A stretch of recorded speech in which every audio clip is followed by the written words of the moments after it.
Hello guys, you are watching English Guide for You. English Guide for You এই চ্যানেলটিতে তোমাদের সবাইকে স্বাগত।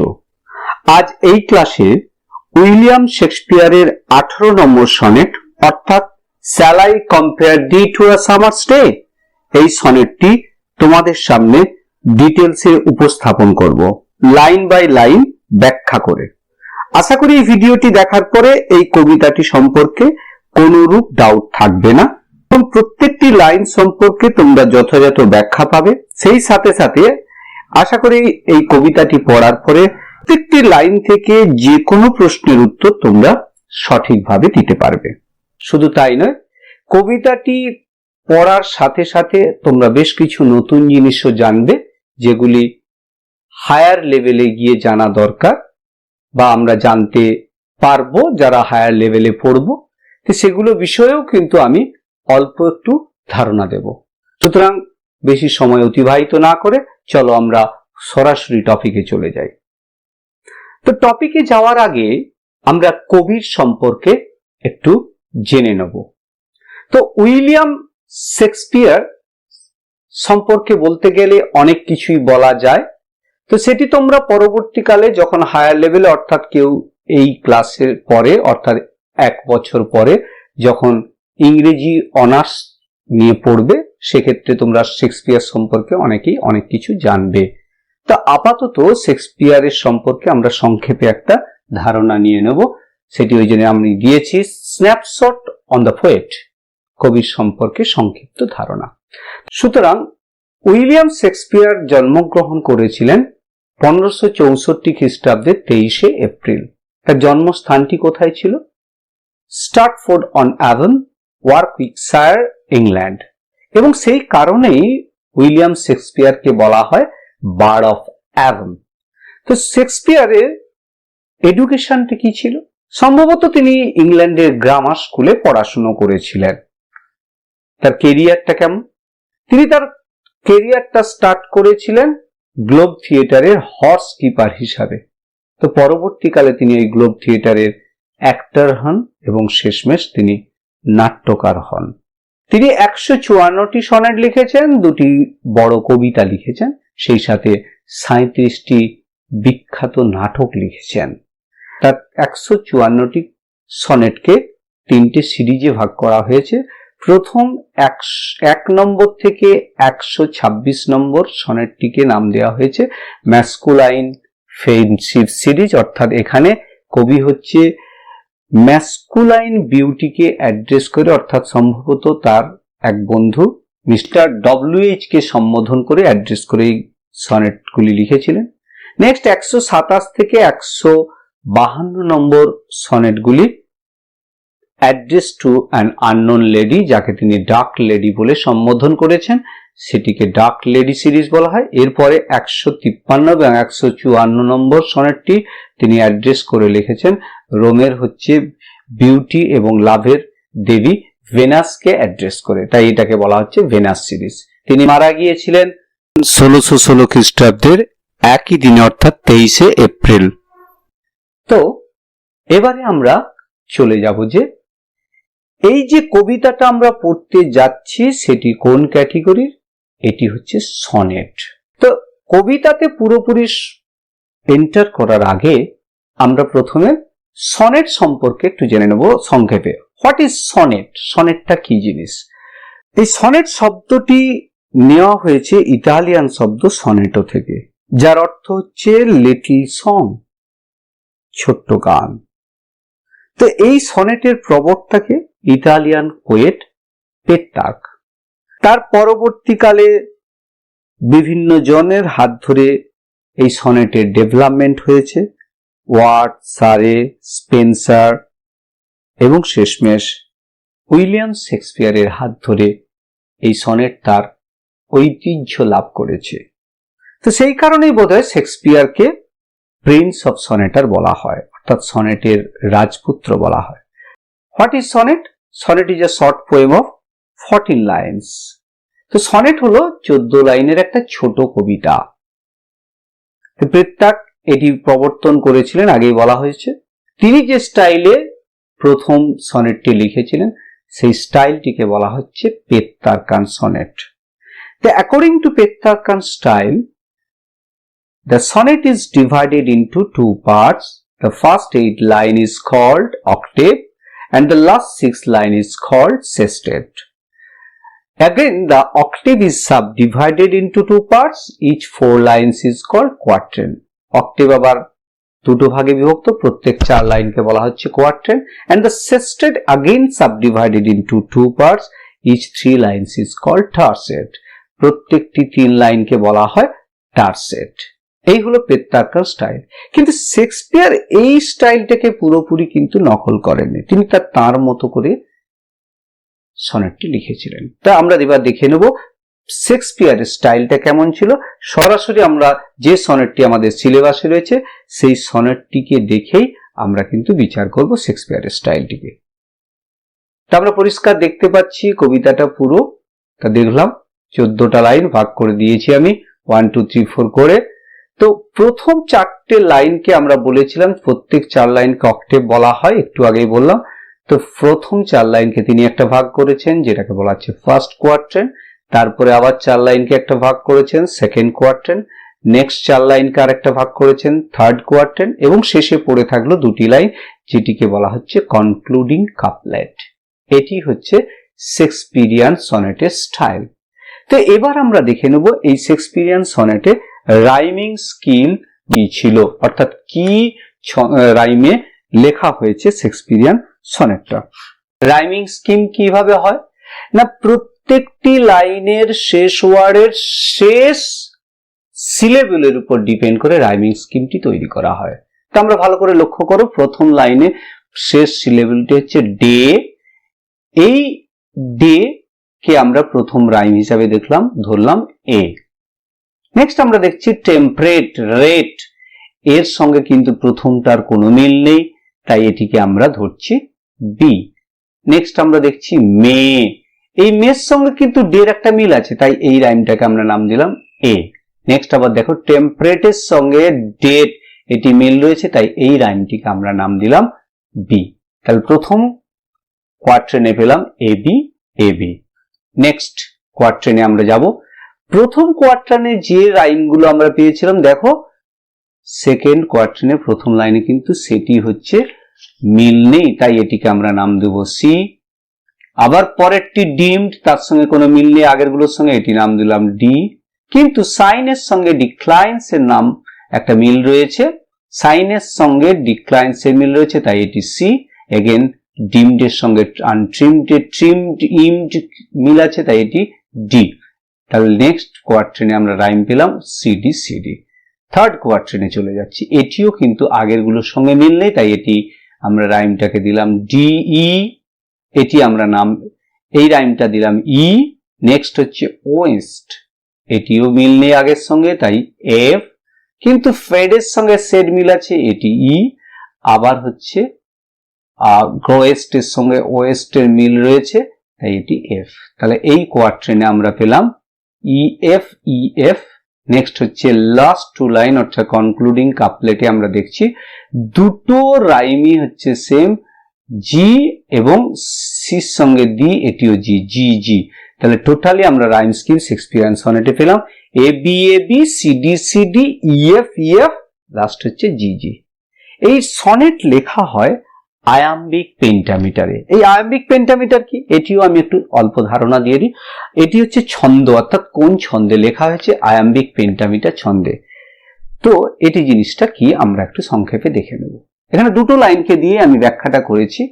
তো এটিকে প্রথমে কি করতে হয় না, প্রত্যেকটা লাইনকে যে শব্দগুলো রয়েছে তাকে সিলেবলে ভাগ করে নিতে হয়। যেমন শ্যাল আই কম্পেয়ার হচ্ছে compare thee to a summer stay, এখানে এবার এর মধ্য থেকে আমরা যে আয়াম্বিক পেন্টামিটার বললাম এটা হচ্ছে ডাইসিলেবিক মিটার, তাই দুটো দুটো সিলেবল নিয়ে এটাকে ভাগ করে দেবো। Shall I, iambic pentameter shall I compare thee to a summer's day, এই হচ্ছে। আবার thou art more lovely and more temperate, এই হচ্ছে ব্যাপার। তো এই যে চারটে করে ভাগ, এই যে ভাগটা আমি করলাম, প্রত্যেকটা ভাগকে বলা হয় ফুট। যেমন 1 first foot, second foot, third foot, fourth foot, fifth foot. এখানেও আমরা দেখছি first foot, second, third, fourth, fifth. এই 5টা ফুট রয়েছে বলে আমাদের নামকরণটা হচ্ছে পেন্টামিটার। 1 হলে মনোমিটার, 2 হলে ডাইমিটার, 3 হলে, এইভাবে কমনলি দেখতে পাচ্ছি দুটো লাইনে 5টা ফুট রয়েছে, তাই পেন্টামিটার প্রথম পেলাম। আয়াম্বিকটা কি? তো পেন্টামিটার আমরা পেয়ে গেলাম। এবার আমরা দেখব আয়াম্বিকটা কি। আয়াম্বিক হচ্ছে প্রথম সিলেবলটা আনএক্সেন্ট, পরেরটা হচ্ছে অ্যাকসেন্ট। অর্থাৎ আনএক্সেন্ট মানে যেটার উপর জোর দিয়ে কথা বলা হবে, পরেরটা হচ্ছে জোর দিয়ে কথা হবে। অর্থাৎ আমরা যদি সেই মিউজিক্যাল রিদিম যদি ভাবি, সেক্ষেত্রে আমরা বলতে পারি দাদ্দাম দাদ্দাম দাদ্দাম দাদ্দাম। সেই জন্য এই যে দাটা হচ্ছে আনএক্সেন্ট, জোর দিচ্ছি না, দামটার উপরে জোর দিচ্ছি। তাই পরে দেখো, shall I compare, pair উপর জোর দিচ্ছি, the two some mars day. এই হচ্ছে আমরা আনএক্সেন্ট অ্যাকসেন্ট আমরা দেখতে পাচ্ছি এখানে, আনএক্সেন্ট অ্যাকসেন্ট আনএক্সেন্ট অ্যাকসেন্ট। এইভাবে পরেরটাও কিন্তু thou art, more lovely and more temperate, এইভাবে রয়েছে।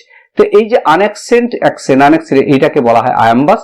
এবং লিখবো যখন আয়াম্বিক, এবং 5টা পদ আছে পেন্টামিটার। সাধারণত সনেটগুলো এইভাবে লেখা হয় আয়াম্বিক পেন্টামিটারে। নেক্সট আমরা সরাসরি এবার কবিতার লাইন বাই লাইন ডিটেলস আলোচনাতে চলে যাব। First line, shall I compare thee to a summer's day? আমি কি তোমাকে একটা গ্রীষ্মের দিনের সঙ্গে তুলনা করব? এখানে দি মিনস ইউ, অর্থাৎ কবির বন্ধুকে বোঝাচ্ছে। ইউটা হচ্ছে এখানে অবজেক্টিভ ফর্ম, তোমাকে কবির বন্ধুকে বোঝাচ্ছে। তো shall I compare thee, তোমাকে কি আমি তুলনা করব একটা গ্রীষ্মের দিনের সঙ্গে? Perhaps the poet finds nothing appropriate to compare the friend's beauty with that of others. কোনো কিছুকেই তিনি তার বন্ধুর সৌন্দর্যের সঙ্গে তুলনার উপযুক্ত বলে তিনি খুঁজে পাচ্ছেন না। So he was in confused position. তিনি কি করবেন খুঁজে পাচ্ছেন না, কার সঙ্গে তুলনা করবেন। শেষমেশ he proposes to compare his friend's beauty to that of the beauty of a summer's day. একটা সামারের বা গ্রীষ্মের দিনের সঙ্গে তিনি তার বন্ধুর সৌন্দর্যকে তুলনা করার প্রস্তাব দিয়েছেন। সামার ইংল্যান্ডে একটা মনোরম ঋতু। এই ঋতুতে ধরে নেওয়া হয় প্রকৃতি তার সমস্ত রকম সৌন্দর্য উজাড় করে দেয়, তাই সামারের দিনকে সুন্দর বলে ভাবা হয়। আর কবির বন্ধুও সুন্দর, তাই তিনি প্রথমে প্রস্তাব রেখেছেন যে তিনি তুলনা কি করবেন বা না। এটিকে বলা হয়, এই যে কোশ্চেন দিয়ে শুরু করেছে, এই কোশ্চেনটাকে বলা হয়, that kind of question is called rhetorical questions, অর্থাৎ হচ্ছে ইন্টারোগেশন, ফিগার অফ স্পিচ, অলংকার। যে what is interrogation or rhetorical question? This is a kind of rhetorical question. What is rhetorical question? Rhetorical question is a kind of figure of speech in which the very question is put but its answer is implied in it. কিন্তু এর উত্তরটা এই কোশ্চেনের মধ্যেই লুকিয়ে রয়েছে। আমি কি তোমাকে গ্রীষ্মের দিনের সঙ্গে তুলনা করব? না, তোমাকে গ্রীষ্মের দিনের সঙ্গে তুলনা করাটা ঠিক হবে না। এটাই উত্তরের প্রশ্নের মধ্যেই উত্তরটা নিহিত রয়েছে। এটিকে বলা হয় rhetorical question. Next, thou art means you are. Thou means you, তুমি, subjective form, are. Art means are. More lovely, lovely means attractive, তুমি অনেক বেশি আকর্ষণীয়। And more temperate means moderate, not extreme, তুমি অনেক বেশি নম্র। Here the poet drops his previous idea to compare his friend's beauty with that of the beauty of the summer. সামারের সৌন্দর্যের সঙ্গে তিনি যে প্রথমে প্রস্তাব রেখেছিলেন তার বন্ধুর সৌন্দর্যের তুলনা করবেন, সেটি কিন্তু ত্যাগ করলেন। ত্যাগ করে তিনি কি করছেন? Here he believes that his friend's beauty is so perfect, এতটাই নিখুঁত, that it is quite inappropriate to compare his friend's beauty with that of the summer. And he emphasizes that his friend's beauty, তার বন্ধুর সৌন্দর্যটা, is more lovely and temperate, অনেক বেশি lovely, attractive এবং moderate than that of the summer's day, গ্রীষ্মের দিনের থেকে অনেক বেশি আকর্ষণীয়। এই যে কবি বললেন তার বন্ধুর সৌন্দর্যটা গ্রীষ্মের দিনের সৌন্দর্যের থেকে অনেক বেশি attractive. To prove this, to prove his belief, তার এই বিশ্বাসটাকে প্রমাণ করতে he presents in the next lines the shortcomings or faults of summer. গ্রীষ্মের কিছু ত্রুটি তিনি তুলে ধরেছেন, যে ত্রুটিগুলো কিন্তু তার বন্ধুর মধ্যে নেই। কি সেই ত্রুটি? প্রথম ত্রুটি, শর্টকামিং হচ্ছে rough winds do shake the darling birds of May.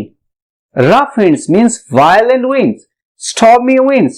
Do shake, shake means make tremble, কাঁপিয়ে দেয়, কম্পিত করে দেয়, the darling birds of May, মে মাসের সুন্দর ফুলের কুড়িগুলোকে। That is, the birds of the May are sweet and tender, খুব সুন্দর। And in the summer season, even the stormy winds or violent wind even destroys the birds of the May. মে মাসের সুন্দর ফুলের পুড়িগুলোকে নষ্ট করে দেয়। তো এটি হচ্ছে সামারের একটা শর্টকামিং বা ত্রুটি। তো এই যে সেন্টেন্সটি আমরা দেখতে পাচ্ছি, rough winds to shake the darling birds of May, এখানেও আমরা একটা রেটরিক পাবো, অর্থাৎ ফিগার অফ স্পিচ। সেটি হচ্ছে personification. What is personification? Personification is a figure of speech in which the inanimate objects or abstract ideas are set alive as if they are doing work like human beings.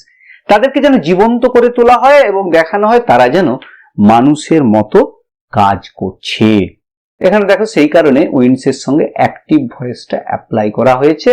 ভার্বের ফর্মটা active voice মানে হচ্ছে কি, subject হচ্ছে active, সুতরাং সে নিজে কাজ করছে, তাকে মানব সত্তা আরোপ করা হয়েছে। পার্সনিফিকেশন মানে মানব সত্তা আরোপ করা। আমরা এবার সামারের নেক্সট ত্রুটিটা দেখব। নেক্সট ত্রুটিটা কি? And summer's lease hath all too short a date. এবং সামারের স্থায়িত্বকাল অত্যন্ত ক্ষীণ। Summer's lease means allotted lifespan granted by summer. অর্থাৎ সামার সিজনে the lease of lifespan granted by summer to different natural objects, বিভিন্ন প্রাকৃতিক বস্তুকে সামার সিজনে হচ্ছে কি একটা নির্দিষ্ট জীবদ্দশা বা লাইফ স্প্যান দেয়া হয়। তবে এখানে যুক্তি দেখিয়েছেন কি, summer doesn't last very long. He argues that, তিনি যুক্তি দেখিয়েছেন সামারে কিন্তু দীর্ঘদিন তার স্থায়িত্ব বজায় রাখতে পারে না। It will end, এটা শেষ হয়ে যাবে, and is only for a short lease, এবং এর স্থায়িত্বকালটা খুব অল্প। That is, the summer must abide by, summer অবশ্যই মেনে চলবে the agreements made with the weather. ওয়েদারের সঙ্গে যে এগ্রিমেন্ট বা সোলা পরামর্শ হয়েছে বা তার সঙ্গে যে এগ্রিমেন্ট হয়ে গেছে সেই অনুসারে তাকে সেই টাইমটুকুই থাকতে হবে। That is the shortcomings of summer. Again, sometime too hot the eye of heaven shines. তো এটাও হচ্ছে সামারের আরো একটা শর্টকামিং। কখনো কখনো সূর্যটা প্রচন্ড তীব্রভাবে কিরণ দেয়। Too hot means scorching, গা ঝলসে দেওয়ার মতো। The eye of heaven means sun. এই আই অফ হেভেন এইটার মধ্যেও কিন্তু আরেকটা ফিগার অফ স্পিচ রয়েছে। সেটি কি ফিগার অফ স্পিচ? এটিকে বলা হয় পেরিফ্রেসিস। What is periphrasis? Periphrasis is a figure of speech in which an idea is expressed in a roundabout way, not directly expressed. একটা আইডিয়াকে সরাসরি প্রকাশ করা হয় না, একটু ঘুরিয়ে। তাই সরাসরি সান না বলে আই অফ হেভেন বলা হয়েছে। এটি পেরিফ্রেসিস। Sometimes too hot, the eye of heaven shines. That is, the sun grows occasionally extremely hot. becomes scorching rather than pleasing. সূর্যের তাপটা মাঝে মাঝে প্রচন্ড তীব্র হয়ে ওঠে, যেটি কিন্তু ঝলসে দেয় আরাম দেওয়ার চেয়ে। and often is his cold complexion dimmed, এবং কখনো কখনো তার সেই সোনালী আভা আবছা হয়ে যায়। কার? সূর্যের সোনালী আভা আবছা হয়ে যায় গ্রীষ্মকালে। Gold complexion means golden rays of the sun, dimmed means becomes pale, অত্যন্ত ক্ষীণ হয়ে যায়। Because the sunlight is sometimes covered by the patches of clouds, কখনো কখনো সূর্যের সোনালী আভাটা মেঘে ঢাকা হয়ে যায়, অ্যান্ড ইটস লাইট বিকামস ডিম, এবং এর আলোটা ক্ষীণ হয়ে পড়ে। That is also the fault of summer, এটাও হচ্ছে গ্রীষ্মের একটা ত্রুটি রয়েছে। And every fair from fair sometime declines, এবং কখনো কখনো প্রত্যেকটি সুন্দর জিনিসের সৌন্দর্য ধ্বংস হয়ে যায়। এই এভরি ফেয়ার ফ্রম ফেয়ার, এটিকে যদি আমরা এক্সপ্লেন করি তাহলে আমরা বুঝতে পারবো এই যে ফার্স্ট ফেয়ার আর সেকেন্ড ফেয়ার, এই দুটোর মিনিং কি, এটা কিন্তু খুব ভাইটাল জিনিস। Every fair from fair means, first every fair means the everything beautiful, অর্থাৎ সুন্দর সমস্ত জিনিসগুলো। ফ্রম ফেয়ার, প্রথম শেষ ফেয়ারটা হচ্ছে বিউটি, সৌন্দর্য।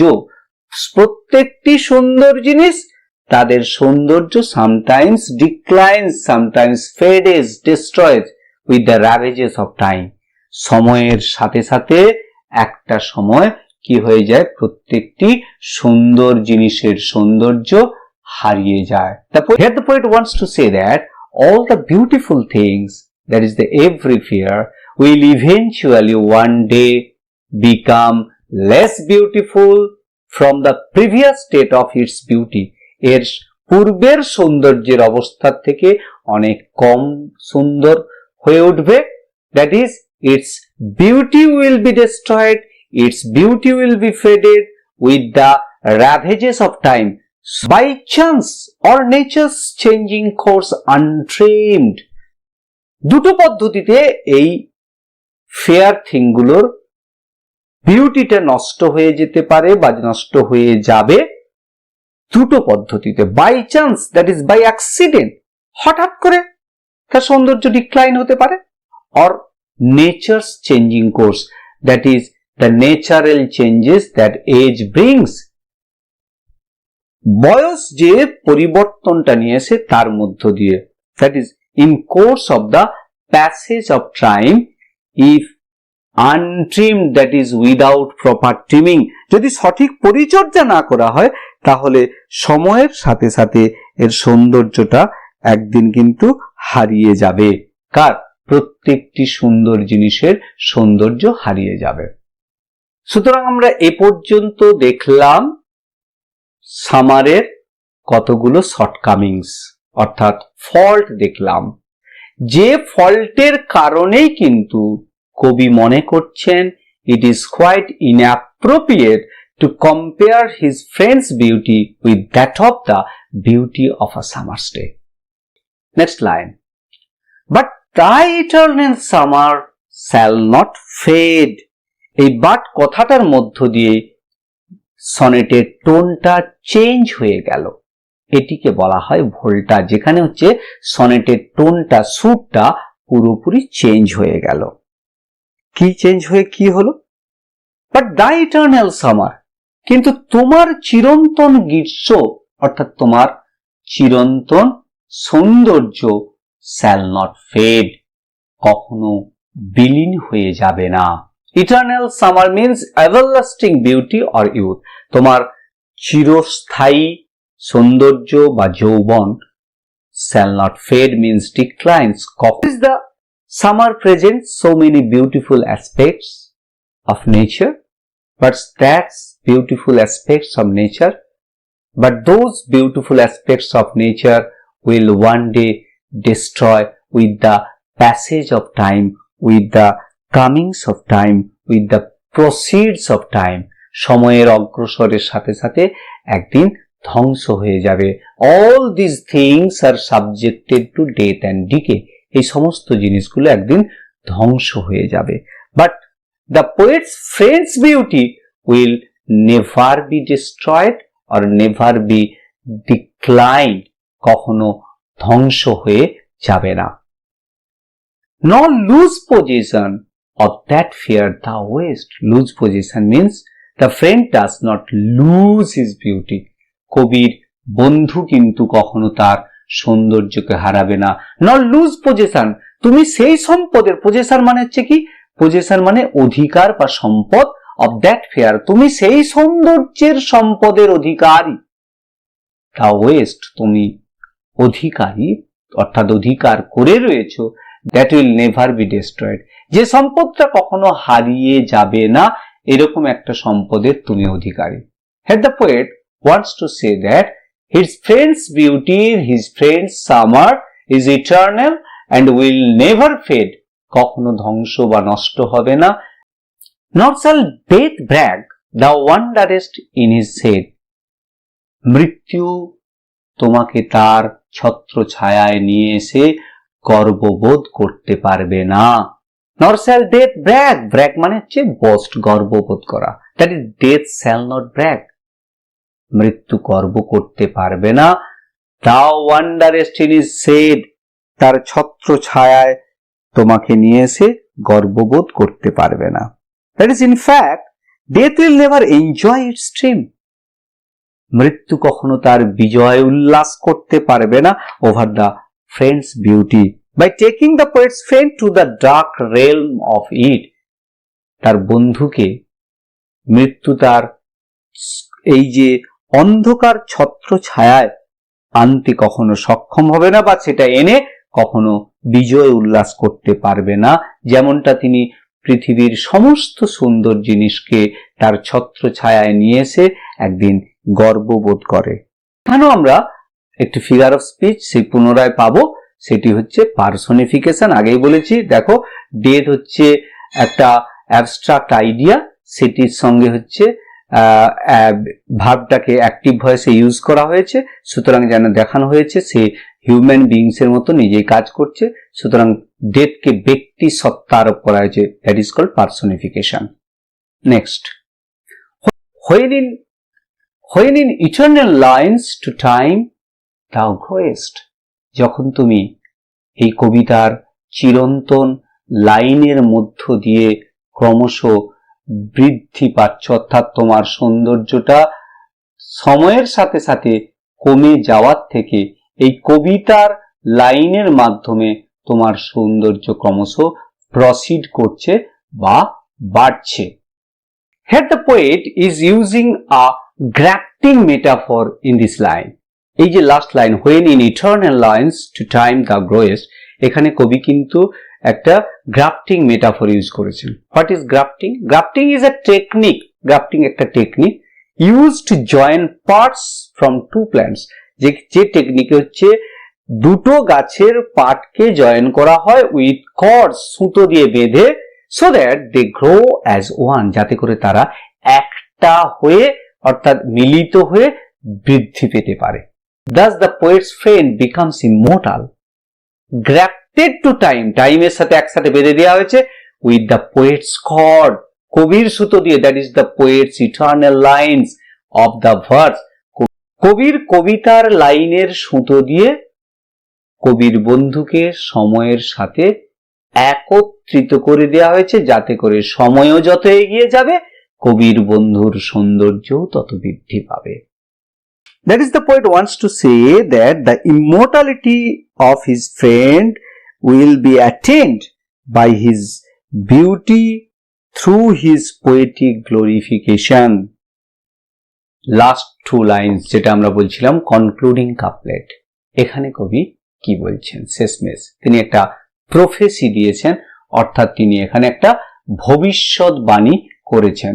So long as men can breathe or eyes can see, যতদিন মানুষ শ্বাস নেবে and eyes can see, চোখ দেখতে পাবে, যতদিন মানুষ শ্বাস নেবে মানে so long as human race remains alive, যতদিন মানুষ বেঁচে থাকবে, or eyes can see, that is men can see as to be able to read, অর্থাৎ মানুষ যতদিন দেখতে পাবে অর্থাৎ তার কবিতাটা পড়বে, so long lives this, ততদিন এই কবিতাটা, কবির এই কবিতাটা বেঁচে থাকবে, that is this sonnet remains, so long this sonnet remains, যতদিন এই কবিতাটাও থাকবে, and this gives life to thee, এবং এটাই তোমাকে জীবন দান করবে, অর্থাৎ তোমাকে জীবন্ত করে রাখবে, তোমাকে অমর করে রাখবে। অর্থাৎ কবির বন্ধুর সৌন্দর্য বা কবির বন্ধু, সেটি হচ্ছে কবির লেখা এই সনেটের লাইনের মধ্য দিয়ে অমর হয়ে থাকবেন। Here the poet makes a prediction that this poem, that is this sonnet, written in praise of his friend's beauty, যেটি তার বন্ধুর সৌন্দর্যকে প্রশংসা করে লেখা, will be acclaimed throughout the ages, বছরের পর বছর দাবি রাখবে, till men live on this earth, যতদিন মানুষ এই পৃথিবীতে বেঁচে থাকবে। as long as life will go on, যতদিন জীবন এই পৃথিবীতে চলতে থাকবে, his poem will be read by men, তার কবিতাটা মানুষের দ্বারা পড়া হবে, and through his poem, তার কবিতার মধ্য দিয়ে his love for his friend's beauty or his friend will remain alive, চিরকাল চিরন্তন ভাবে জীবিত হয়ে থাকবে। তো এটা কবিতার একটা theme. The poet wants to present before us the power of the poem to defy time, সময়কে পরাস্ত করার জন্য কবিতার ক্ষমতাটা কতটা, that is the immortality of art। এখানে কবির বন্ধুর অমরত্ব থেকেও আরেকটা জিনিস তিনি প্রকাশ করতে চাইছেন, immortality of art, শিল্পের অমরত্ব, শিল্প যা সৃষ্টি হয়েছে শিল্পীর দ্বারা তা চিরকাল অমর হয়ে থাকবে। এরপরে আমরা কবিতার ল্যাঙ্গুয়েজ বা টোন সম্পর্কে একটু অল্প ধারণা নেব, এটা খুব জরুরি নয়, তবু আমি বলছি। Note the use of the verb shall, shalls এই ভার্বটার ব্যবহার, auxiliary ভার্বটার, and the different tone it brings to separate lines, বিভিন্ন লাইনে টোনটা ভিন্নভাবে ইউজ হয়েছে। ফার্স্ট লাইনে আমরা নির্দেশ করছি আনসার্টেনটি অফ স্পিকারস ফিল, স্পিকারের হচ্ছে প্রথম অনুভূতির হচ্ছে আনসার্টেনটি, অর্থাৎ অনিশ্চয়তার কথা নির্দেশ করছে। 9 নম্বর লাইনে এই শ্যালটাই কি সেন্স নির্দেশ করছে, of some kind of definite promise, নিশ্চিত প্রমিস দিয়েছিল যে তোমার হচ্ছে এটা কখনো বিলীন হয়ে যাবে না। হোয়াইলেস্ট লাইন 11, যেখানে 11 নম্বর লাইন কি আইডিয়া করছে না, ওই 11 নম্বর লাইনেও দেখবো আমরা শ্যাল ইউজ হয়েছে, যেখানে হচ্ছে কি a command for death to remain silent. আর কি দ্য ওয়ার্ড বিউটি কখনো কিন্তু ইউজ করা হয়নি এই কবিতাতে, বিউটির পরিবর্তে ইউজ হয়েছে সামার, অর্থাৎ সামার সিম্বলাইজেস বিউটি। আবার ফেয়ার এই শব্দটাও কিন্তু দ্বারা বিউটিকে নির্দেশ করা হয়েছে। দাও, দি বা দাই এগুলো ইউজ করা হয়েছে পুরো এতে তার কবির বন্ধুকে বা এই যে যৌবনের হচ্ছে সৌন্দর্যকে প্রকাশ করার জন্য। আবার বিভিন্ন জায়গায় অ্যান্ড, নর, সোলং এগুলো রিপিট করা হয়েছে রেনফোর্সের জন্য, অর্থাৎ জোর দেওয়ার জন্য। Let's sum up. ফার্স্ট কোয়ার্টারে আমরা দেখেছি কি, the superiority of the friend's beauty to the summer's day, summer's day এগেইনস্টে তার বন্ধুর হচ্ছে বিউটি সুপিরিয়রিটি প্রাধান্য। সেকেন্ড কোয়ার্টারে কি দেখেছি আমরা, একই পয়েন্ট, যেখানে কিন্তু তিনি আবার বলেছেন তার বন্ধুর সৌন্দর্যের সুপিরিয়রিটি। থার্ড কোয়ার্টারে আমরা কি দেখব, the immortality of the friend's beauty, তার বন্ধুর সৌন্দর্যের অমরত্বটা কেন হয়েছে এবং কিভাবে। আর কনক্লুডিং কাপলেটে আমরা কি দেখব, লাস্ট হচ্ছে the immortality of the friend's beauty in the poet's verse.